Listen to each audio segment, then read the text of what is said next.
Hello everybody, I am Fuzzyface and welcome back to this Ferrari challenge once again. We've got our home Grand Prix at Monza coming up, the Maranello outfit heading up the road a little bit to the outskirts of Milan for the Monza Grand Prix, the Italian Grand Prix. So hopefully we can get another 1-2 here. The first season we lost out here, just I think we finished second and Raikkonen finished a lot further behind that. We've got, obviously this season we've got Charles Leclerc, Mick Schumacher doing absolute wonders here in this Ferrari car, this 2018 car. In the downtime, meanwhile, Mick Schumacher's title hopes have been thrown into chaos. He's already so far behind, whereas now he has got back problems, which has affected his rating a little bit. Not as much, but he's lost about half a star. Puts him more back on the track with Charles Leclerc. But he does now have the better car because the parts that he's got have finally been upgraded. So he does now have a little bit of a faster car than Charles Leclerc. So we'll see how that works out for him. But what he has lost is smoothness. I don't know whether it's dropped any more to the point where it's going to cost him a little bit more on his tyre wear. He's already a little bit worse with his tyre wear than Charles Leclerc. His consistency's dropped 3 points as well. His adaptability's dropped as well. But we haven't put any new cars in these cars for quite a while. The newest part, no, it's not even going in Charles Leclerc's car, is it?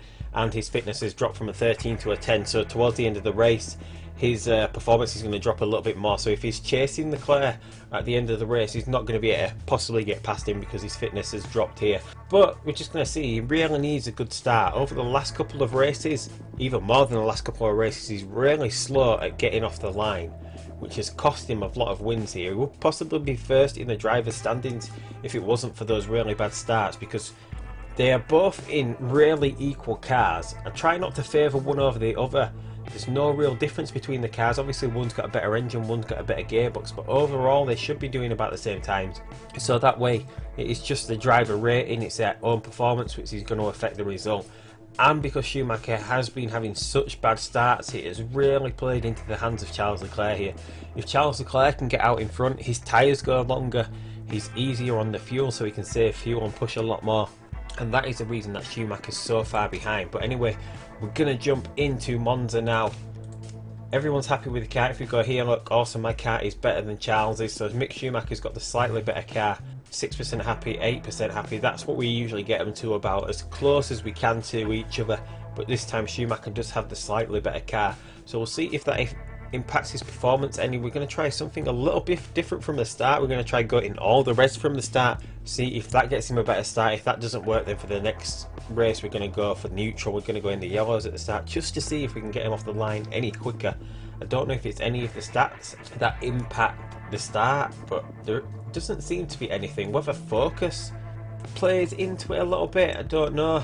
But I thought focus was more for crashes and things like that, or locking up, but smoothness comes under locking up as well. But impacts the driver's mindset. Maybe if the focus is a lot better, he could be classed as making a mistake at the start, couldn't he? Charles Leclerc a little bit better. He's 13 as well, so you would think he'd be making mistakes if that was the stat that affected it.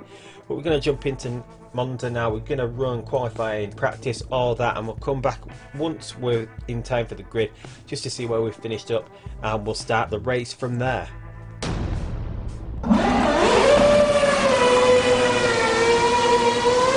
So here we go with the grid for the 2018 Monza Grand Prix. Charles Leclerc gets pole position once again. Mick Schumacher just over 1/10 of a second behind him. Even though Schumacher now has the better car, he's still struggling against Leclerc. Obviously that stat degradation that's happened because of that trait has impacted his performance here. It has impacted him in another way. It is to do with the tyres. Now on the soft tyre, for this race at least, we're going to do it in one stop for both cars. Both cars are still going to be able to use a soft tyre, but Mick Schumacher can get 8 laps out of a soft tyre. Charles Leclerc meanwhile can get 10 laps out of a soft tyre. So that smoothness rating has really impacted the performance of his tyre. His tyre is going to degrade a lot quicker, so unless he's in front of Charles Leclerc pretty early on here, it's going to be a pretty tough race once again for Mick Schumacher. Other than that, on the second row of the grid we've got Daniel Ricciardo in the Red Bull, Vettel in the Mercedes as usual, followed by Max Verstappen in 5th, Nico Rosberg in the Williams in 6th place, Nico Hulkenberg, Kimi Raikkonen in the Force Indias on the 4th row of the grid, Lewis Hamilton up into 9th in the McLaren ahead of Valtteri Bottas in the Williams on the 6th row. We've got Daniel Ricciardo in the other Silver Arrow. The Renault making its first appearance on the grid with Fernando Alonso in 12th, Roman Grosjean in the Toro Rosso 13th, his teammate just behind him, Julian Palmer. Marcus Ericsson in the Renault 15th, Pascal Wehrlein in the Manor. The other McLaren of Louis Delatraz 17th, John-Eric Verne in the Manor in 18th, and the racing engineering cars back to the back of the grid. Jack Aitken, Norman Nato 19th and 20th here, so let's just hope. As you can see, we'll just pause it a second, we're going full attack and overtake from the start here to see if that gives Schumacher a little bit of a better start. He's off the line a little better than he has been doing recently. Is he going to be able to get past Charles Leclerc? We're only going to give him a few corners like this. And he's struggling at the moment. Ricciardo challenging, but Ricciardo backs off there. Schumacher manages to stay ahead here. We're going to have to turn down here. We don't want to burn too much fuel. As you can see, Schumacher has already burned off quite a lot more fuel than what Charles Leclerc has done. So we're going to have to try conserve now at some point. So Schumacher with a lot of work to do here to get in front of Charles Leclerc. This is a track we're going to be really quick at because of these. There's only a few tight corners at this track, and over the over high speed and over the straights, we've just got a massive advantage over every other car because we're super quick in a straight line with this Mercedes. We've just got to be careful with the tyre wear here.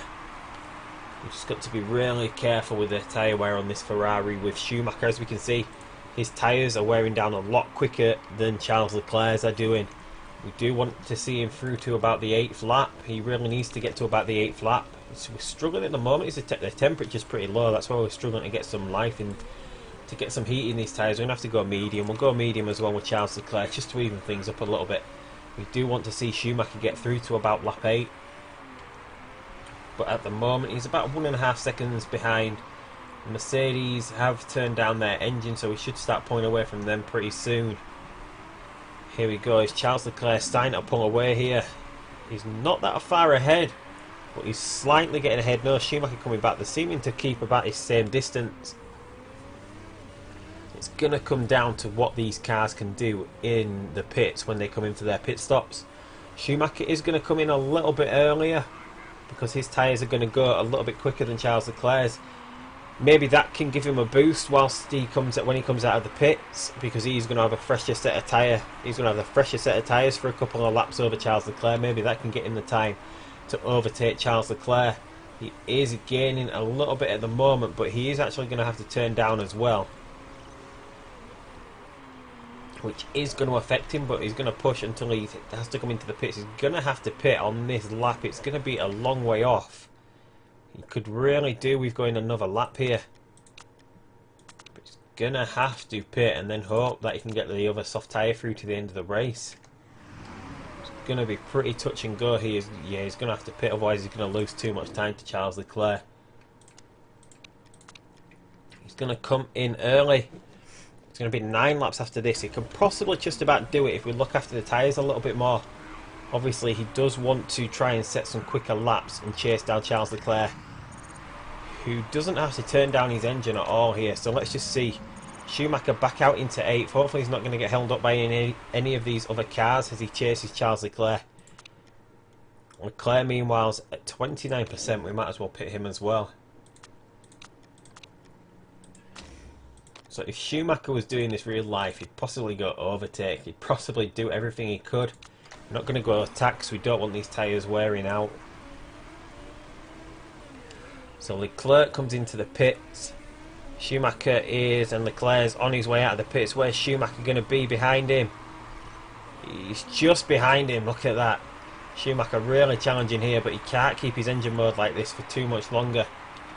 We are going to have to turn down with him now to this point. So Schumacher just there, just couldn't get past Leclerc.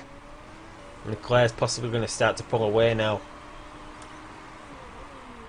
Schumacher does a 109.7, a nice quick lap, but not enough to get on the back of Charles Leclerc here.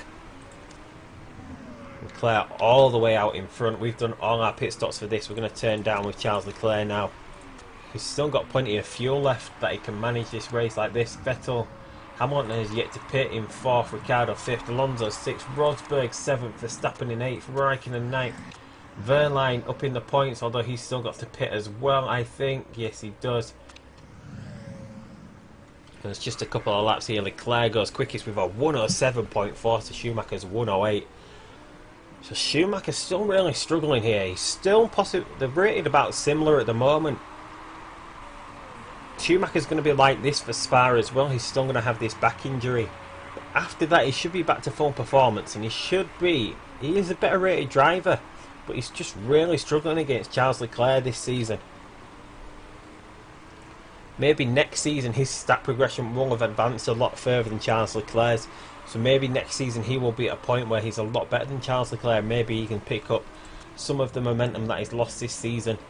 He's currently 4 seconds behind. He's going to start dropping behind a little bit soon. Is he still dropping? 4.3. He's actually dropping down here. We've got 4 laps remaining. We're going to have to run low mode as well with Mick Schumacher at some point just to try and recover some of this fuel. So it looks like Charles Leclerc has got another win here. He's almost at the point where unless he crashes out, it's going to be his title. I think this will be his 7th win. Leclerc's won 7 races. Schumacher's won just the 2 this season. He's really been struggling with his starts. He made a decent start today. It still wasn't enough to get in front of Leclerc. Leclerc just absolutely tearing it up. 2 laps remain. He's going to turn down now to low. Schumacher's going to have to go low mode as well to recover all this fuel. So they've about got the same fuel level here. Schumacher's tyres are actually pretty worn here, aren't they? He did really struggle. He had to come in early. He's going to have to run backup mode. I think the drop off for these tyres is 15% for the soft, so Schumacher's really struggling with his tyres this time out. Although Vettel is a long way behind him. That is just that smoothness stat. It's really coming back to haunt. It's really coming back to haunt Mick Schumacher at the moment. That is the one thing that he really needs to improve on, is that smoothness trait, because it is costing him with the tyres. Leclerc finishes the race first.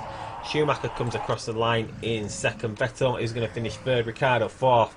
Of a Red Bull, Verstappen looks like he's going to claim fifth. Rosberg in sixth. Raikkonen across the line in seventh. Hamilton now quite a bit further behind. No, he's finished as well. Hamilton, Hungerberg, Bottas rounds out the top 10.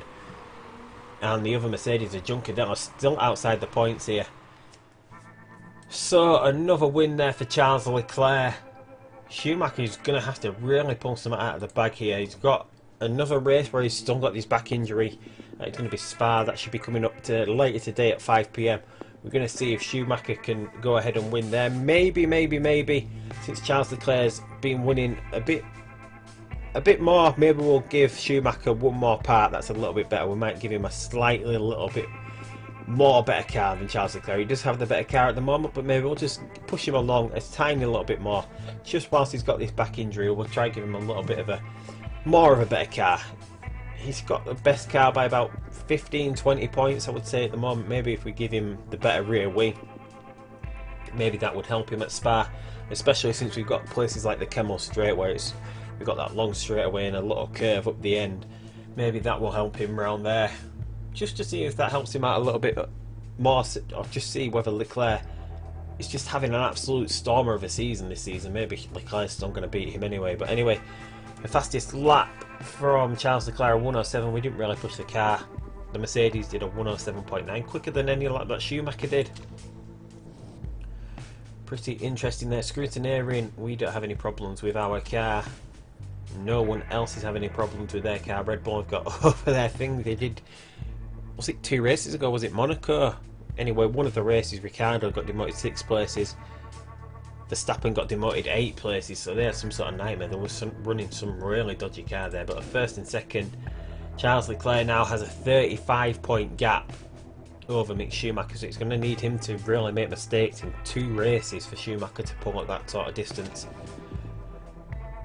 Meanwhile, we've got a 246-point lead over Red Bull. Williams still sticking to 3rd place here. Mercedes 10 points behind them.